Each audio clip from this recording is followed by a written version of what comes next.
పూరా local. Congress government ఉన్నప్పుడు కూడా దాడులు జరిగినాయి, కాశ్మీర్లో ఉగ్ర దాడులు జరిగినాయి, ఇప్పుడు బీజేపీ పార్టీ ఉన్నప్పుడు కూడా జరిగినాయి. అంటే ప్రాబ్లము అంటే ఆ గవర్నమెంట్ ఉన్నప్పటి నుంచి కూడా స్టార్ట్ అయిందా?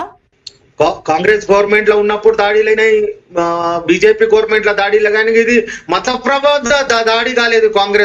కాంగ్రెస్ లో ఉన్నప్పుడు ఓన్లీ ఉగ్రవాది, ఓన్లీ టెర్రరిస్ట్ ఉండే. ఇక్కడ ఉగ్రవాదిలో ఉంటే Hindu terrorist and Muslim terrorist. ఇది బైఫికేషన్ అయితే కాంగ్రెస్ గవర్నమెంట్ లో కాలేదు. అంటే కాంగ్రెస్ గవర్నమెంట్ ఉన్నప్పటి నుంచి ఇప్పుడు బీజేపీ గవర్నమెంట్ ఉన్నప్పటి వరకు కూడా అక్కడ ఉగ్ర దాడులు అయితే జరుగుతున్నాయి. మరి ఇలాంటి దాడులు జరగకుండా ఏం చేయాలి, ఏం చేస్తే బెస్ట్ అంటారు మరి జమ్మూ కాశ్మీర్ లో? అంటే జమ్మూ కాశ్మీర్ లా 173 మనం తీసేసినాము. ఇప్పుడు గవర్నమెంట్ లా అక్కడ 370 మనం తీసేసినాము. పరంతు ఆ చీఫ్ మినిస్టర్ చేతిలో ఏం లేదు, పోలీస్ ఏం లేదు.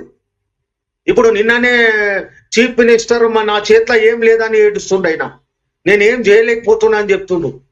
గవర్నర్ ఉన్నారు, గవర్నర్ రెస్పాన్సిబిలిటీగా అటాక్ అయింది. గవర్నర్ మాట్లాడాలగా, ఎట్లా అటాక్ అయింది, ఎప్పుడు అటాక్ అయింది, ఏం చేసిండ్రు, అటాక్ అయింది, ఏది ల్యాప్స్ అయింది, ఎట్లా వచ్చిండు, వాళ్ళ ఉగ్రవాదీలు ఎట్లా వచ్చిండు, ఇంత పెద్ద గన్ తీసుకొని వచ్చి ఎట్లా వచ్చిండు, ఆటోమేటిక్ గన్ తీసుకొచ్చిండు. అక్కడ పోవాలంటే, సెక్యూరిటీ పోవాలంటే, ఒక చీమ పోవాలంటే చీమ ఆలోచించాలా సెక్యూరిటీ కోసం.